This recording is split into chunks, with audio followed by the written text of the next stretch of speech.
A vivir que son 2 días. Javier del Pino.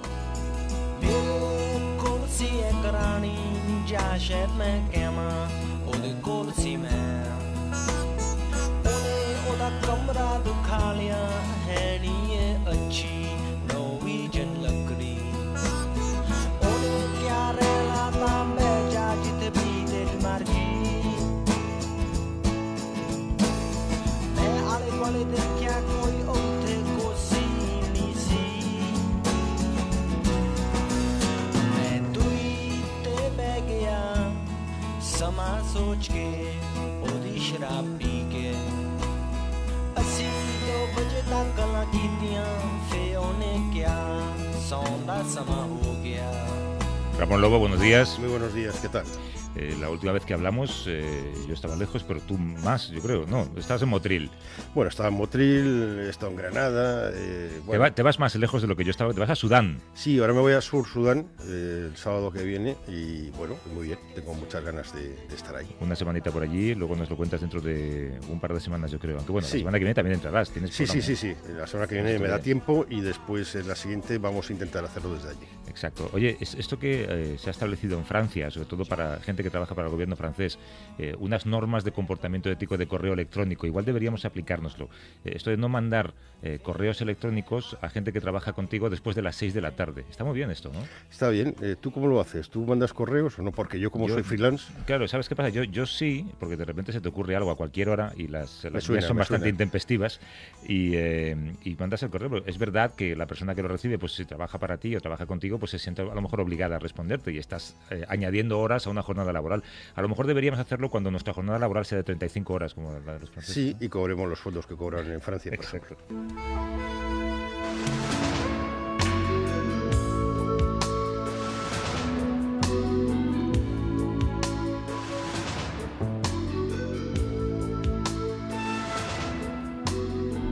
Por años que hacía que no escuchaba esta canción, Ramón. Hay que decir que esta sección, la selección musical es tuya.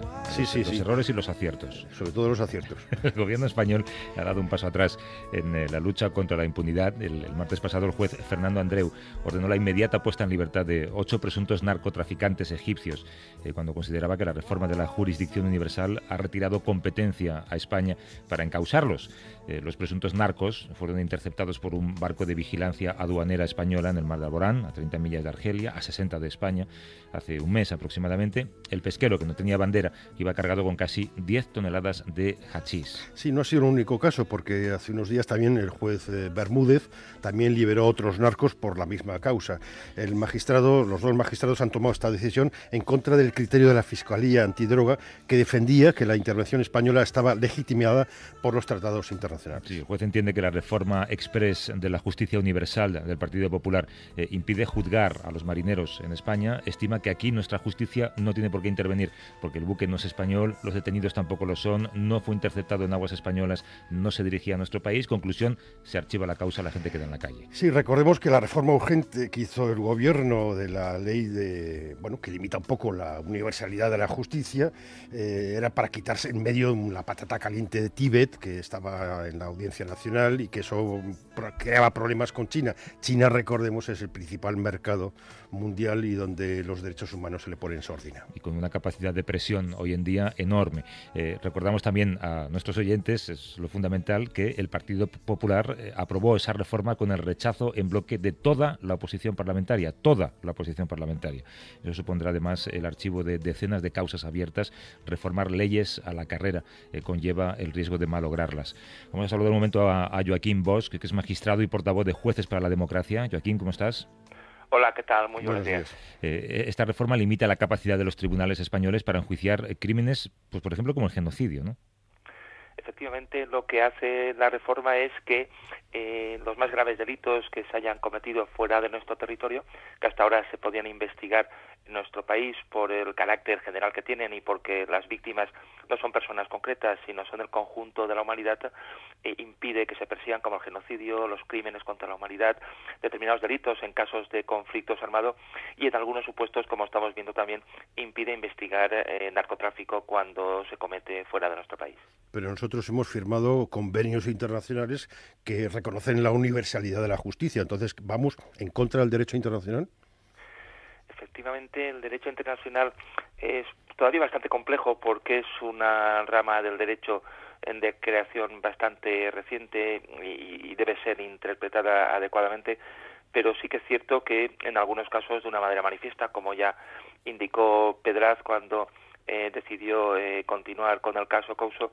La Cuarta Convención de Ginebra, por ejemplo, obliga a actuaciones contra civiles en caso de guerra a que sean investigadas en nuestro país, y la reforma intenta que ni siquiera estos delitos tan graves puedan ser investigados.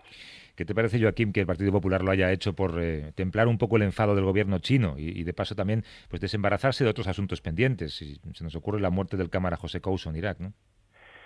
Lo que estamos haciendo en estos casos es cambiar la lucha por los derechos humanos a nivel global por intereses económicos, diplomáticos y estratégicos, y además quedando en un lugar bastante ridículo, por decirlo de alguna manera, porque cuando China empezó a presionar por estos temas, el gobierno decía que este era un Estado de Derecho y se llenaba la boca de palabras como democracia, división de poderes, y luego resulta que, queriendo dar una lección a China para explicarle que en nuestro país los jueces eran independientes, cuando subieron las presiones con prisa, de manera precipitada, con muchos errores, en muy poco tiempo, sin pedir los informes pertinentes. Si hubiera sido un proyecto de ley, se plantea una proposición de ley y esa independencia de la que se presumían rápidamente se elimina la posibilidad de que nuestros tribunales investiguen graves crímenes contra los derechos humanos. ¿Y esto es una tendencia general o nosotros vamos por libre? ¿Otros países europeos están también corrigiendo esto o no? Yo creo que más bien es al contrario. Nuestro país fue pionero en este ámbito. El procesamiento de Pinochet fue un gran ejemplo para la justicia internacional, y la tendencia ha sido a ir asumiendo cada vez más competencias en materia de persecución de crímenes de ámbito internacional, y esta tendencia progresiva en diversos países, nuestro país ha sufrido un retroceso muy serio que va a facilitar la impunidad pues de genocidas, de grandes criminales y, como estamos viendo, también de narcotraficantes. Joaquín Bosch, que es magistrado y portavoz de Jueces para la Democracia, gracias por madrugar un poco hoy. Un abrazo. Un abrazo, hasta luego. Hasta luego.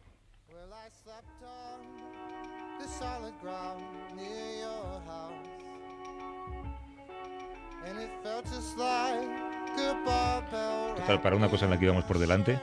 Sí, la verdad es que no sé, yo no sé qué decir, qué dirá Cañete de todo esto. Bueno, habrá que esperar a la rueda del Consejo de Ministros, sí, que ver con política, lo hacen los mítines ahora. ¿Te has planteado alguna vez qué requisitos tienen que darse para que los mapas oficiales, ahora que estamos viendo todo lo que pasa en Crimea, ¿no? Porque hablamos de Crimea, no de otro sitio, reflejen los cambios de soberanía de un país, ¿no? ¿Quién autoriza esas modificaciones en mapas hechos por sociedades prestigiosas, digamos? Sí, es curioso porque efectivamente, cuando un territorio cambia de propiedad, digamos, ¿qué se hace? ¿Quién decide? O medio cambia, ¿no? Sí, sí. Cuando alguien lo anexiona sin que haya... A los niños que les torturan con geografía, que es una asignatura preciosa, mal enseñada, ¿qué le van a decir? ¿Crimea dónde está? ¿De qué color la ponemos? Estoy pensando en lo mal que se le da a mi hija la geografía. Pero es que es increíble lo mal que se enseña. En vez de apasionar a la gente con la geografía, explicarles un río... Aprender los nombres de los países, de las capitales de memoria. Sí, eso es una tontería tremenda. Lo que hay que hacer es encantar a los niños con las asignaturas. Ayer le preguntaba dónde va su amiga de vacaciones y me dijo que se iba a Victoria en los Países Bajos. Va a Vitoria en el País Vasco. Pero en fin, el jueves pasado, el 18 de marzo, juristas, editores y cartógrafos de la Sociedad Estadounidense de Cartografía, la National Geographic, se reunieron para discutir cómo indicar en los mapas el estatus político de Crimea. Hay que recordar que el 16 de marzo, 2 días antes, esa república había dicho sí a la reunificación con Rusia mediante referéndum. Sí, los empleados de esta sociedad decidieron que en un primer momento en señalar que el estatus especial de Crimea, mientras que se decía que iba a hacer, lo pusieron con un sombreado similar al que figura en la franja de Cisjordania, vamos, de Gaza y Cisjordania. Y tras su anexión a Moscú ya marcaron con el mismo color que Rusia. Exacto, y mientras una de las sociedades de cartografía más importantes del mundo tomaba esa decisión. La editorial Rand McNally, que es también líder en la producción de atlas y de mapas educativos, decidió, después de una reunión, no actualizar su material didáctico, siguiendo directrices de la dirección del Departamento de Estado, donde Crimea todavía es lo que es, según el gobierno americano. Así lo dijo un portavoz, ¿no?, de Rand McNally. Sí, pues en Internet tuvieron mucho más lío, porque Wikipedia resultó ser un gran campo de batalla en este asunto, porque antes de la anexión ya parecía como rusa, después se corrigió, ahora ha vuelto a ser ucraniana, porque los cartógrafos americanos se muestran partidarios de mantenerla como está. Y además no hace mucho hubo una cierta polémica, un mapa también despertó un debate en nuestro país, ¿no? El 6 de enero, un telediario de TV3 generó miles de críticas, porque para informar sobre las elecciones en Bangladesh utilizaron un mapa mundi que aparecía a espaldas de la presentadora, en el que se veía como una línea separaba Cataluña del resto de España, ¿no? Imagínate el revuelo que se montó, lo contó La Vanguardia, de hecho. Sí, eso puede ser una primicia. Desde luego. Los mapas siempre han despertado ampollas, porque ¿qué criterios se siguen a la hora de modificarlos? Saludamos a Antonio Remiro, que es catedrático de Derecho Internacional Público en la Universidad Autónoma de Madrid. Antonio, ¿cómo estás? Hola, buenos días. Buenos días. Empresas privadas o sociedades cartográficas, ¿quién se encarga de confeccionar los mapas, de tomar estas decisiones? Bueno, de los mapas puede haber versiones oficiales que desarrollan los institutos cartográficos o geográficos de cada país o incluso de cada región, y mapas privados, por decirlo de alguna manera, que elaboran toda clase de instituciones o personas, ¿no? Y medios de comunicación también. Es decir, que los unos y los otros pues hacen mapas en función del ámbito de actuación en la que se mueven, ¿no? ¿Hay algún organismo informativos o de otro tipo? ¿Hay algún organismo, Antonio, que se encargue de supervisarlos y decir esto es así?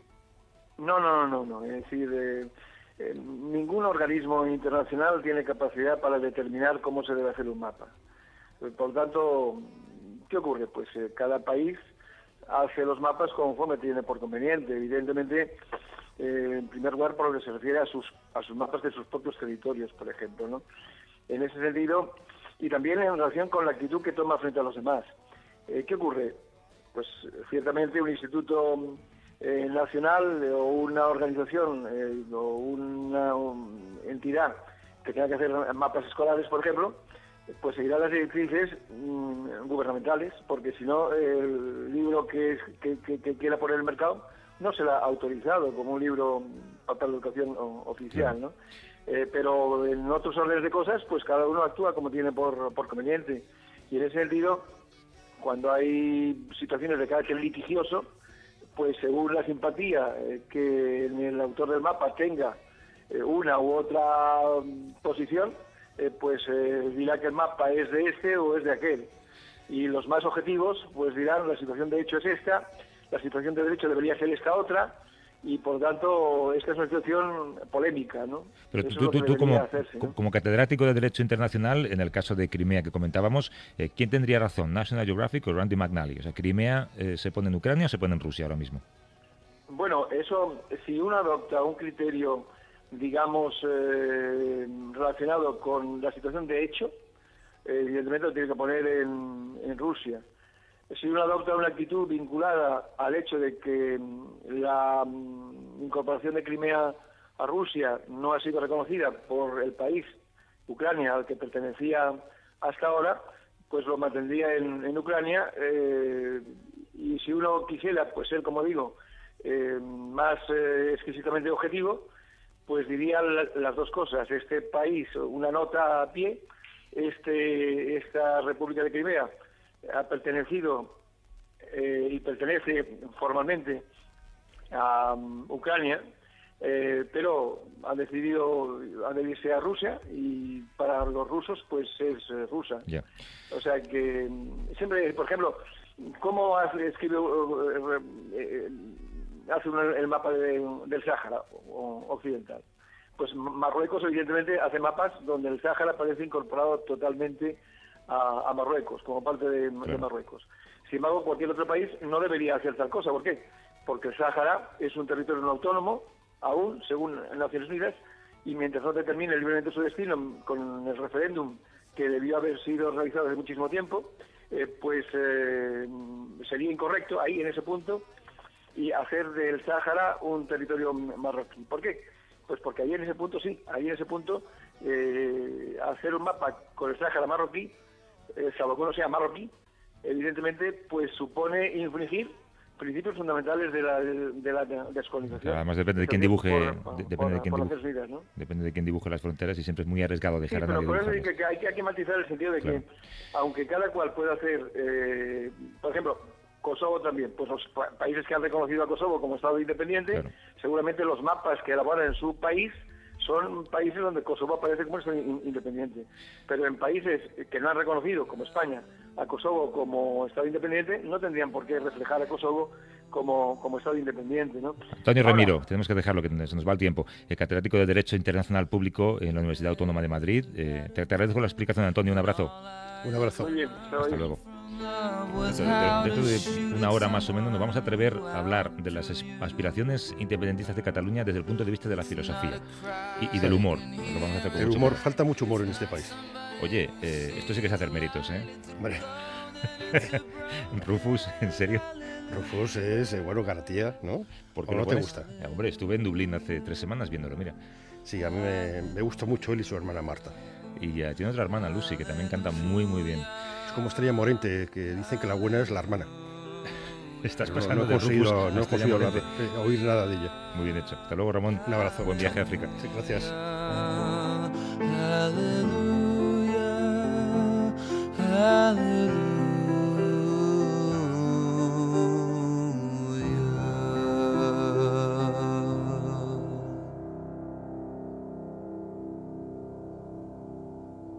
A vivir que son 2 días. Javier del Pino.